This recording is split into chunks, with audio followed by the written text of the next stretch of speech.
یعنی جملہ یوں ہوگا 100 روپے کی زعفران لاؤ. دہی بہت سارے لوگوں کو نہیں پتا تھا دہی مذکر ہوتا ہے. 10 روپے کا دہی لیتے آنا. یہ راہ کہاں ختم ہوگی، گا نہیں، یہ راہ کہاں ختم ہوگی. راستہ مذکر ہوتا ہے اور راہ مؤنث ہے. دوا کھانے سے قبض جاتا رہا.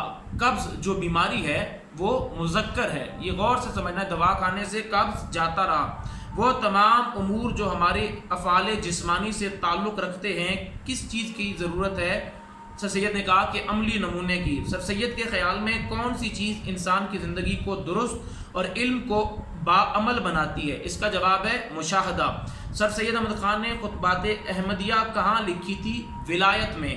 عبد الرحمن الناصر کے عہد حکومت میں قرطبہ میں کتنی مساجد تھیں؟ 3800. ادیب اور شاعر کو قمر نے کس کے مشابہ قرار دیا ہے؟ باغ سے. اسی طرح اگلے سوال ہیں، سفید بلی کو دیکھ کر نوجوان نے کہا پور لٹل سول. قمر کی بیوی کا نام کیا تھا؟ سکینہ. نصاب میں موجود غالب کا دوسرا خط کس کے نام ہے؟ مرزا تفتہ کے نام. سفارش میں کوچوان کا نام کیا تھا؟ فیکا. سر سید کو بھائی کی موت کا صدمہ نہ بھولا. 20 برس بعد ابن مریم ہوا کرے کوئی. اس مصرے میں کون سی خوبی موجود ہے؟ تلمیح ہے. تلمیح کا مطلب ہوتا ہے کسی تاریخی واقعے کی طرف یا تاریخی شخصیت کی طرف اشارہ کرنا. تو ابن مریم کیا ہے؟ یہ ابن مریم تلمیح ہے کہ حضرت عیسیٰ علیہ السلام کی والدہ کا نام حضرت مریم تھا، تو ابن مریم سے مراد یہاں پر حضرت عیسیٰ علیہ السلام کی ذات ہے. ارکان استعارہ کی تعداد کتنی ہے؟ 3. اچھی طرح سمجھیے گا. ارکان تشبیہ کی تعداد ہوتی ہے 5، ارکان استعارہ کی تعداد ہوتی ہے 3. مانند، کی طرح، جیسا، گویا، یہ کون سے الفاظ ہیں؟ حروف تشبیہ. مانند، جیسا، گویا، کی طرح وغیرہ یہ الفاظ کون سے ہیں؟ حروف تشبیہ. ماں کہتی ہے میرا چاند آیا. اس جملے میں کیا استعمال ہوا ہے؟ استعارہ. ماں نے بیٹے کو کیا کہا؟ چاند، اس لیے یہ استعارہ ہے. تلمیح کس زبان کا لفظ ہے؟ عربی زبان کا. جہاں تک الفاظ کا تعلق ہے تو آپ نے سمجھنا ہے کہ زیادہ بلکہ سارے ہی عربی کے ہیں. مطلع، مقطع، قافیہ، ردیف، تلمیح، یہ سارے حروف عربی کے ہیں. لہذا یہ سوال آپ کا جب بھی آئے تو آپ نے عربی ہی ٹھیک کرنا ہے. نصابی سبق. اپنی مدد آپ کے مصنف کا نام کیا ہے؟ سر سید احمد خان. ابو القاسم زہراوی کی مشہور تصنیف کا نام بتائیں. التصریف. فیقے کے والد کو وارڈ میں جگہ ملی. خود بخود، سفارش سے نہیں، خود بخود جواب اس کا درست ہے. دیا سلائی کی روشنی میں اچھل کو باپ کا چہرہ نظر آیا، وحشت زدہ. پطرس بخاری کے مطابق لاہور کی مشہور پیداوار کون سی ہے؟ طلبہ. استعارہ کا لفظی معنی ہے ادھار لینا. دلہن چاند کی طرح خوبصورت ہے. اس میں حرف تشبیہ کیا ہے؟ کی طرح. تلمیح کہتے ہیں تاریخی واقعے کی طرف اشارہ کرنا. سما الفقر و فخری کا رہا شان عمارت میں شعری خوبی بتائیں. تلمیح یعنی الفقر و فخری یہ حضور کا فرمان تھا، تو اشارہ اس واقعے کی طرف ہے. وہ شخص یا چیز جس کے لیے کوئی لفظ مستعار یا ادھار لیا جائے، مستعار لہو. 3 ارکان ہیں استعارہ کے: مستعار لہو، مستعار من اور وجہ جامع. جس کے لیے ادھار لیا جائے مستعار لہو، جس سے ادھار لیا جائے مستعار من. اسی طرح جب بات ہم کرتے ہیں مشبہ اور مشبہ بے کی تو اس کا بھی آپ نے سمجھنا ہے. جس کے لیے تشبیہ دی جائے مشبہ، جس سے تشبیہ دی جائے مشبہ بے. اس دنیا کی بنیاد کس پر ہے؟ سر سید والے سبق سے پوچھا گیا ہے اپنی مدد آپ سے. جواب ہے اختلاف عمل پر. سر سید کو کھانے میں کیا پسند تھا؟ ترکاریاں، سبزی کو کہتے ہیں. عبد الرحمن ناصر کس ملک کا حکمران تھا؟ اسپین. سبق اوور کوٹ کا اختتام کس چیز کے ذکر پر ہوا؟ بیت کی چھڑی پر. مکتوبات اقبال کے حوالے سے علامہ اقبال کیسا درد محسوس کرتے تھے؟ پاؤں کا درد. ارکان تشبیہ کتنے ہیں؟ 5. پھر دہرا دیتا ہوں. ارکان تشبیہ 5، ارکان استعارہ 3. استعارہ کی بنیاد رکھی جاتی ہے حقیقت پر یا مجاز پر؟ یہ بڑا اہم سوال ہے، بچوں کو نہیں معلوم ہوتا. مجاز پر، یعنی اس کا جو حقیقی معنی ہے وہ مراد نہیں لیتے بلکہ مجازی معنی ہوتے ہیں. سوال کبھی آتا ہے مجازی معنی پر اور کبھی آتا ہے مجاز پر.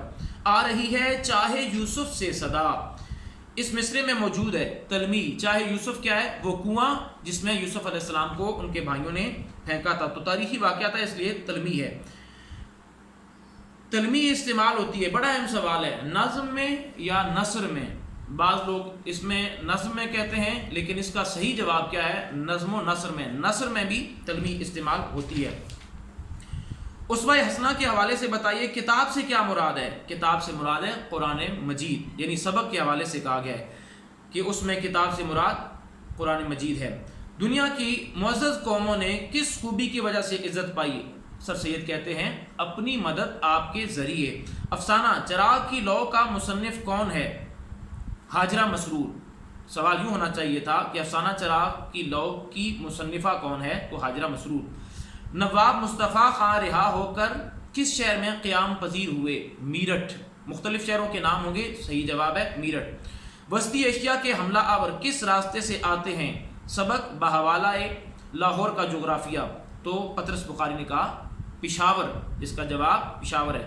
مقطع کی پہچان، تخلص اور آخری شعر۔ طلبہ یاد رکھیے گا کہ مطلع کی دو بنیادی خواص ہیں، یعنی دو بنیادی خوبیاں ہیں، ایک تو وہ پہلا شعر ہوتا ہے، دوسرا اس کے دونوں میں سے ہم قافیہ ہوتے ہیں۔ اسی طرح مقطع کی بھی دو خوبیاں ہوتی ہیں جو بنیادی ہیں، ایک تو یہ کہ وہ آخری شعر ہوتا ہے، دوسری خوبی کیا ہے کہ اس میں شاعر اپنا تخلص استعمال کرتا ہے۔ طلبہ کو پریشان کرنے کے لیے کبھی کبھی امتحان میں یوں سوال بھی دیا جاتا ہے کہ اگر شاعر آخری شعر میں، نظم یا غزل کے آخری شعر میں اپنا تخلص استعمال نہیں کرتا تو اسے کیا کہیں گے؟ اس میں مقطع کا بھی جواب ہوتا ہے، لیکن اس کا صحیح جواب ہے آخری شعر۔ اصطلاح میں کون سا شعر مطلع ہوتا ہے؟ آپ کو بتا چکا ہوں، پہلا نہ پوچھ عالم برگشتہ طالعی آتش برستی آگ جو باراں کی آرزو کرتے۔ اس شعر کو غزل میں کیا کہتے ہیں؟ آتش کا تخلص استعمال ہوا ہے، تو آپ کو پتا ہے کہ یہ مقطع ہے۔ قافیہ کے لیے شرط ہے ہم وزن ہونا، یعنی ہم آواز الفاظ ہوتے ہیں نا، سزا، جفا، وفا، یہ آپس میں کیا ہے؟ ہم آواز الفاظ ہیں، تو ہم آواز ہونے کے ساتھ ساتھ اور کیا ہے؟ یہ ہم وزن ہے، تو اگر ہم آواز ہو تب بھی جواب درست ہے، ہم وزن ہو تب بھی جواب درست ہے۔ ردیف غزل میں آتی ہے قافیہ کے بعد۔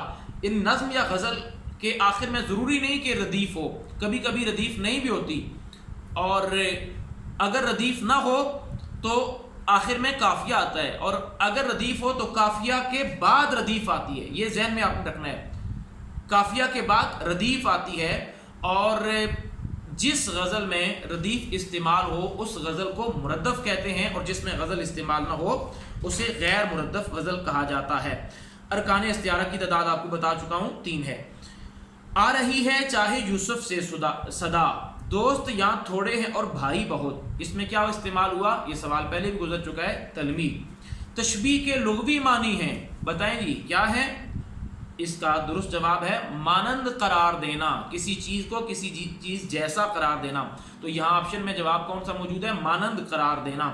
بلی کی کھال ریشم کی طرح ملائم ہے، اس میں ملائم کیا ہے؟ وجہ تشبیہ، وجہ تشبیہ اس میں ملائم ہونا ہے، یعنی وہ خوبی جو اس میں ریشم میں اور بلی کی کھال میں دونوں میں پائی جاتی ہے، اسے کیا ہے؟ کیا کہتے ہیں؟ وجہ تشبیہ۔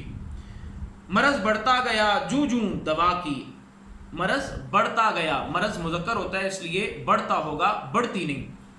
اس کنویں کا پانی کھارا ہے، یہ لفظ مذکر بھی درست ہے، مؤنث بھی درست ہے، اگر کوئی چیز مؤنث ہو تو اس کے ساتھ کھاری آ جائے گا، اگر مذکر ہو تو کھارا آ جائے گا، پانی مذکر ہوتا ہے اس لیے یہاں پر کھارا کا لفظ ہم استعمال کریں گے۔ 2 روپے کی لونگ لے آؤ، جو مسالے میں ہوتی ہے، ایک مسالہ ہے ایک خاص قسم کا، لونگ کا لفظ آپ نے ذہن میں رکھنا ہے کہ یہ مؤنث ہے، مذکر نہیں ہے۔ اگر جملہ بنانا ہو تو 2 روپے کی لونگ لے آؤ، 2 روپے والا زمانہ چلا گیا ہے لیکن جملہ ابھی تک ہم وہی بول رہے ہیں۔ ہمیں لالچ نہیں کرنا چاہیے، لالچ لفظ مذکر ہوتا ہے، اسے عام طور پر ہم مؤنث استعمال کرتے ہیں، غلط ہے، اور لوگ دھوکہ کہاں سے کہتے ہیں؟ لالچ بری بلا ہے، بھائی وہ بلا کے لیے لفظ بری لکھا ہوا ہے، لالچ کے لیے نہیں، تو لالچ ہمیشہ ہم نے لفظ مذکر استعمال کرنا ہے۔ پنکھڑی ایک گلاب کی سی ہے، اس مصرے میں کی سی کیا ہے؟ ہم پڑھ چکے ہیں حرف تشبیہ، وہ شے جس سے مستعار لیا جائے، میں نے آپ کو بتایا تھا جس کے لیے مستعار لیا جائے مستعار لہو، جس سے مستعار لیا جائے وہ ہے مستعار من۔ مقطع کی بنیادی پہچان کیا ہے؟ تخلص۔ اور آخری شعر، روزنامہ جنگ کراچی سے شائع ہوتا ہے، جتنے بھی اخبارات ہیں وہ مذکر ہیں۔ اس نے قلم دوات میز پر رکھی، قلم دوات میز پر رکھی، دوات مؤنث ہے، آپ نے یہاں تک بس اپنی سہولت کے لیے ذہن میں رکھنا ہے کہ دوات مؤنث ہے، یہ جملہ ہم نے مؤنث ہی استعمال کرنا ہے۔ سنت سے کیا مراد ہے؟ سنت کے لغوی معنی ہے راستہ۔ اہم سوال ہے، اپنی مدد آپ ایک آزمودہ مقولہ ہے، یعنی سبق کے حوالے سے پوچھا گیا ہے، یہ مقولہ ہے۔ ابو القاسم زہراوی کے آباء و اجداد کہاں کے رہنے والے تھے؟ اندلس۔ سبق اور گھر میں آنا مرغیوں کا کے حوالے سے مرغی کا صحیح مقام کیا ہے؟ پیٹ اور پلیٹ۔ وہ لفظ جو قصیدے، غزل یا غزل نما نظم میں بار بار دہرائے جائیں کیا کہلاتے ہیں؟ ردیف۔ اثر اس کو ذرا نہیں ہوتا، رنج راحت فضا نہیں ہوتا۔ اس شعر میں قافیہ ہے ذرا فضا۔ مصرع کے لغوی معنی ہیں دروازے کا ایک پٹ، یعنی a part of a door، یعنی ایک حصہ دروازے کا۔ اس کے لیے کیواڑ کا لفظ بھی استعمال ہوتا ہے، لیکن یہاں جواب ہے دروازے کا ایک پٹ۔ اس دنیا کی بنیاد ہے اختلاف عمل پر، ایک شخص میں اپنی مدد کرنے کا جوش اس کی سچی ترقی کی بنیاد ہے۔ قمر صاحب کے پاس روپے کہاں سے آنے والے تھے؟ اخباروں سے۔ علامہ اقبال کیسا درد محسوس کرتے تھے؟ پاؤں کا درد۔ کیا واقعی دنیا گول ہے کہ مصنف کا نام ہے ابن انشا؟ دلہن کی چاند کی طرح خوبصورت ہے، اس جملے میں چاند کیا ہے؟ مشبہ بے، کیونکہ دلہن کو چاند سے تشبیہ دی گئی ہے۔ آ رہی ہے چائے یوسف، یہ گزر گیا ہے سوال۔ کچھ غلط بھی تو نہیں تھا میرا تنہا ہونا، آتش و آب کا ممکن نہیں یکجا ہونا۔ یہ شعر کیا ہے؟ یہ مطلع ہے۔ جوں اس جیسا مانند کیا کہلاتے ہیں؟ حروف تشبیہ۔ استعارے کے طور پر لفظ کن معنوں میں استعمال ہوتا ہے؟ میں آپ کو بتا چکا ہوں کہ مجازی معنوں میں۔ چوٹ ان کے دل پر ناسور بن گئی، گیا نہیں، چوٹ مؤنث ہے اس لیے گئی ہوگا۔ میں نے بائسیکل خریدی، خریدا نہیں، ٹھیک ہے، بائسیکل خریدی۔ اس کی آنکھوں میں حیا نہ رہی، اس کے چچا کے انتقال کا تار آیا ہے۔ یہ ذریعہ ابلاغ تھا، یہ تار مذکر ہوتا ہے، اس لیے یہاں ہم نے ذہن میں رکھنا ہے کہ تار آیا ہے۔ قرطبہ کی شاہی لائبریری میں کتنی کتابیں تھیں؟ 2 لاکھ سے زائد۔ تو طلبہ یہ کچھ پیپر تھے، انشاءاللہ اس کا جو پارٹ 2 ہوگا اس میں ہم باقی معروضی سوالات حل کریں گے۔ آپ نے جو سوالات سنے ہیں انہیں ذہن نشین رکھنا ہے، اس کے بعد جو ویڈیو ہوگی وہ اگلے حصے پر مشتمل ہوگی، یہ سوالات اس میں دہرائے نہیں جائیں گے۔ محنت کریں، کوشش کریں تاکہ آپ امتحان میں اچھے نمبروں کے ساتھ کامیاب ہو سکیں۔ جب تک آپ کے پیپر نہیں ہوتے انشاءاللہ تعالی میں آپ کی رہنمائی کرتا رہوں گا۔ میں چاہتا ہوں اجازت، اللہ حافظ۔